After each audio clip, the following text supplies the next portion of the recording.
to you once again with Tea Time with Carol. Hope that things have been going well for you over the past few days, few weeks. I know it's still challenging for many of us who are choosing to or who are able to remain, for the most part, at home. Now, I'm a homebody. I never complain about being home, but it's getting to the point where even I would like to be able to go out and have dinner, with friends and travel and, go on a cruise, socialize without feeling like I'm taking my life in my hands if I do so. So I understand those of you who, this has been a reality for the past year. It's been like really challenging. So just know I feel your pain now. Maybe I didn't understand it before, but I certainly understand your pain now. Come on in. Come on in. I'm pouring the tea. I've got something really interesting today. It's a citrus lavender tea.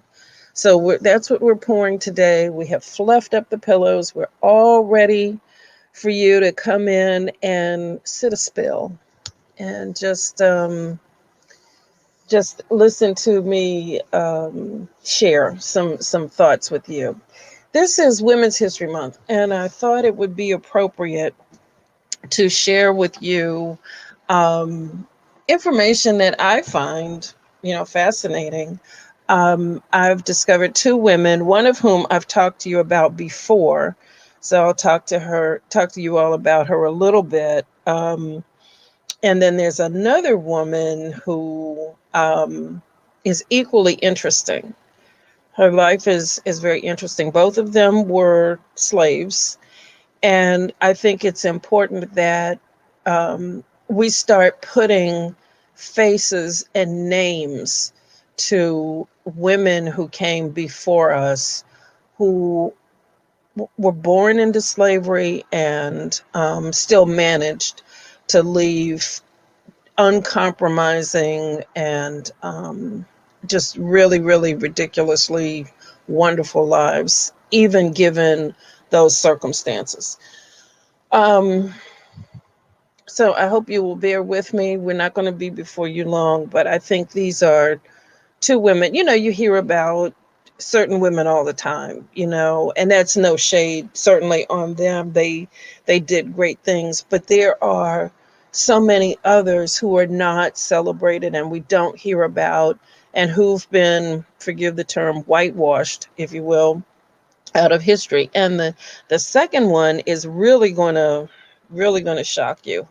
There's a book that's being written about her, and I think you'll find it very interesting. And just so you know, her name is Julia Chin, and we'll be talking about her. She was married to this country's ninth vice president before he became vice president, and they had two children together.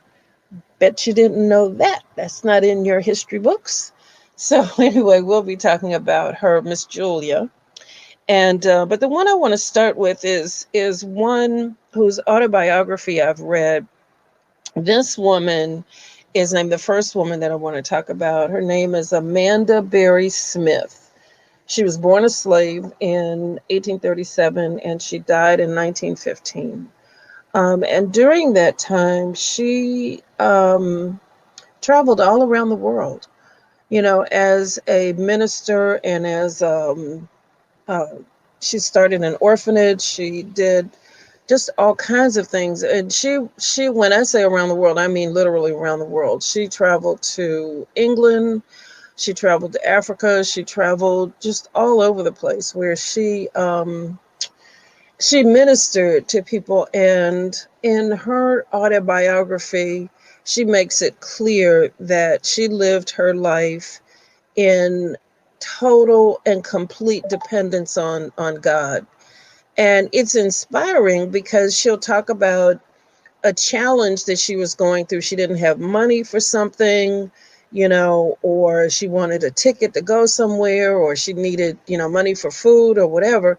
And she would pray about it. And a way would be made. And she talks about this over and over and over. And it's really inspiring when you see how complete God's mercy is. When you rely, when you put it out there like that and say, I don't have a plan B. I don't have a backup plan. It's you and me and nothing else, Lord. That is like, wow. To be able to, take it to that level is just really, really, really wonderful. So that's not to say that her life was without conflict. She had two husbands, and one died, and well, they both died before she did. And it didn't sound like either marriage was particularly happy. It sounded like she had a lot of challenges. She had children who died. Um, so but nevertheless, nevertheless, she persisted. So she did. She's just somebody. Her autobiography, you can get it on. Uh, I want to say Google. That's not right. On Kindle, on Amazon, you can buy it. But the book is called "An Autobiography: The Story of the Lord's Dealing with Mrs. Amanda Smith, the Colored Evangelist." So just a really, I really couldn't put it down. I just found her story, the way she tells everything. Now, this is also a woman who had a total of 3 months education. 3 months. That's the total amount of education she had. But her voice comes through so clearly in the book. And, it's basically challenge, I overcame. Challenge, I overcame. Challenge, I overcame with the Lord's help each and every time. So, I think she purchased her sister out of slavery. I mean, she did an amazing number of things in her life. So that's just a book that I highly, highly, highly recommend, and suggest that you give it a whirl. Again, the book is called "An Autobiography: The Story of the Lord's Dealings with Mrs. Amanda Smith, the Colored Evangelist." So that's a good one. I don't even remember how I found it, but it's certainly worthwhile, worth your time. The second woman that I want to talk about, share with you a little bit today. Her name is Julia Chin. And Ms. Chin was born a slave I can't remember the year. But she was born a slave, and she was owned by the ninth vice president's parents, and they educated her. She worked for them, and she was given to the son who even his name is Richard Mentor Johnson. He was a Kentucky congressman. He eventually became the nation's ninth vice president. And there's an interesting story about that also, regarding electoral votes. Now, how often we just came off of a ridiculous campaign where electoral votes became quite contentious. So this is a story where electoral votes for the first time became a real issue. And just side note there, he was running with Martin Van Buren, and Richard Mentor Johnson did not receive enough electoral votes to assume the vice presidency, and so he ended up being elected by the Senate, which is just a little side note there. But anyway, he was from Kentucky. He was a congressman. Spent a lot of his time in D.C. And when he did, she ran the household. She ran, and he wrote to, the white people that he dealt with, either on his estate, his plantation, or tradespeople, and he instructed them to deal with her as if they were dealing with him. Um, Very interesting. Very interesting. She ran everything. She ran the household.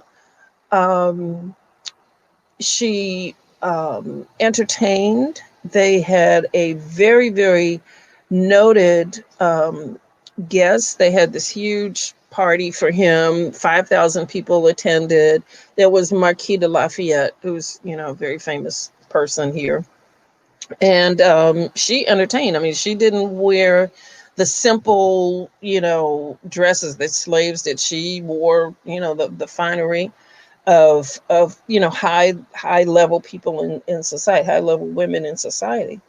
Um, but what's interesting to me is how I never heard of her before. She's been erased from the history books. I mean, here is somebody who had status. She had children with this man. They had two daughters. Um, and those daughters went on to marry white men. Um, Wait, I just came across something. Wait. One of the daughters, oh my God. Um, One of the daughters married a man named Daniel Pence, Pence.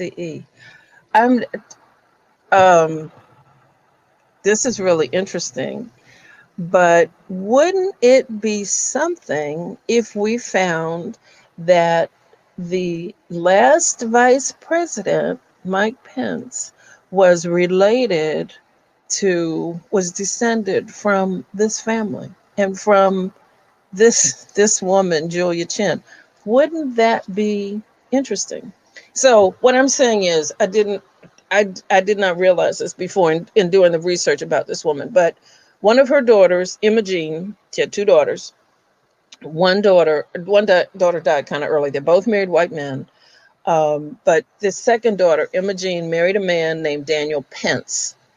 And it just occurred to me that maybe, possibly, it would take a genealogist or somebody to ascertain this for sure. But wouldn't it be interesting if it was learned that the last vice president, Mike Pence, was related and had some um, black blood? Wouldn't that be just so interesting? Wouldn't that be interesting? But anyway, um, um, apparently, back to the story. Richard Mentor Johnson lived his life.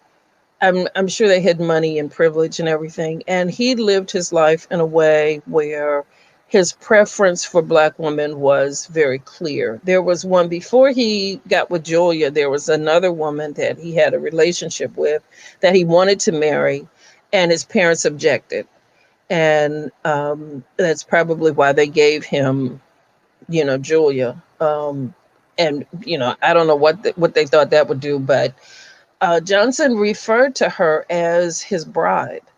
And although it was illegal for them to marry, apparently they did have some secret ceremony.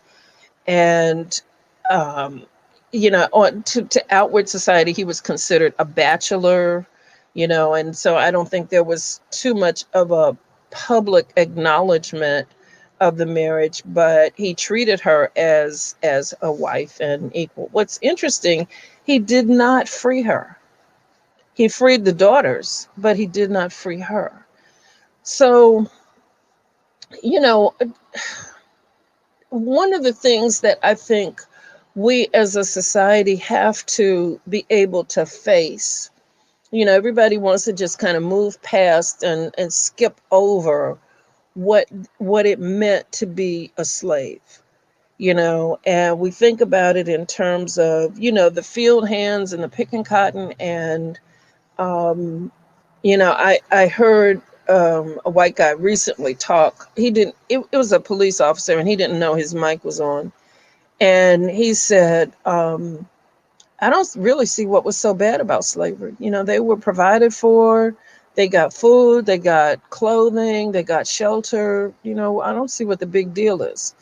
Well, the big deal is you have no say about your life. You are property. You belong to somebody, and it's clear that for all the freedom, air quotes, freedom that Julia had, she still was not free in that, completely. He didn't free her, and that's troubling to me. I know it was a different time, and we don't we don't always evaluate, what happened then by standards of today, but it's just something I will defer to a historian and folks who are much more scholarly than I am to sort of figure that one out, because I just don't get it. I just don't get it. But anyway, Richard Mentor Johnson, back to him, was he fought in the War of 1812. He was considered a national hero. He well, things were cool as long as, he was just doing stuff in Kentucky. People tolerated, and this probably wasn't the only time that a white, plantation owner had a relationship. Well, it's clear that it's not the only time that a white plantation owner had a relationship with a black woman slave. I mean, that's why all of us black folks are the many, many, many different shades that we are. Um, but um, I forgot the point that I was about to make. Oh, when he was elected to the Senate, um, and then he becomes on a national platform, things kind of changed a bit, and there was a lot of controversy. And when he was running for vice president, there were a lot of cartoons and a lot of criticism about his relationship with Julia and their daughters. Although Julia had passed by this point, and the way she died was kind of interesting too. She established, now this is really interesting. She established a school on their property, on the estate, and I read in one place that it was for Native Americans, but I'm not sure. This will have to be teased out a little bit further. But she established this school for whoever. I'm not sure if it was for slaves or Native Americans. And she was also, there was an epidemic in the late 1800s and of cholera, and she did a lot of nursing, and actually she contracted it, and that's how she died.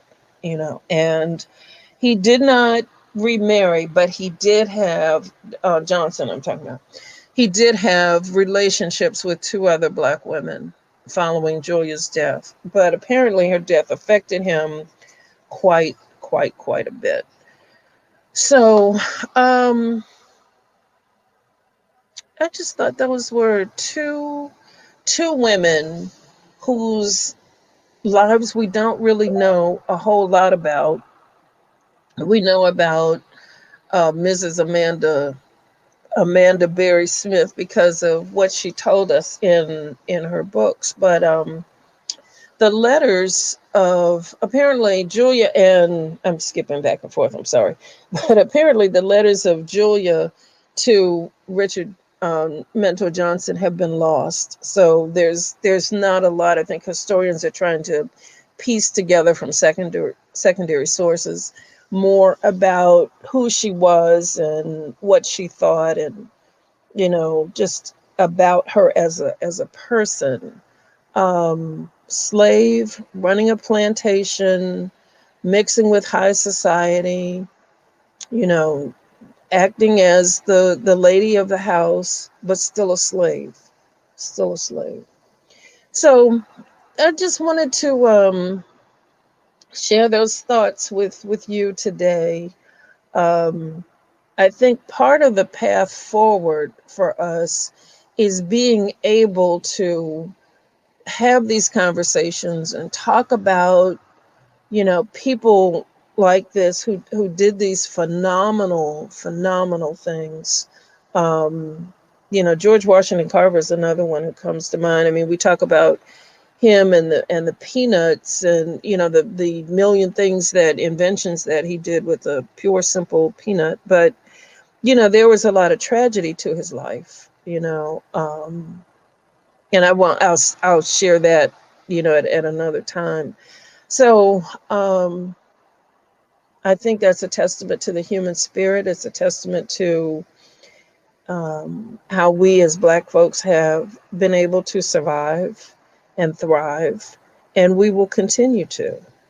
So, my beloved, I'm I'm just leaving you with those thoughts. We will continue. I'll be doing more research on interesting women I think you should know, and we'll be back next time with more on that. Um, there is a book, if you want to know more about Julia Chin. There's a book called Great Crossings: Indian Settlers and Slaves in the Age of Jackson, that you may want to take a look at. And hopefully, there's a historical society of black women historians, and I think that they are doing a lot of work on Julia Chin Johnson as well. So look for more to be coming out about her. But in the meantime, I hope you will continue to be blessed, be safe, and until next time, remember, everything you want is on the other side of fear. I love you. I'm praying for you. Talk to you soon. Take care. Bye bye.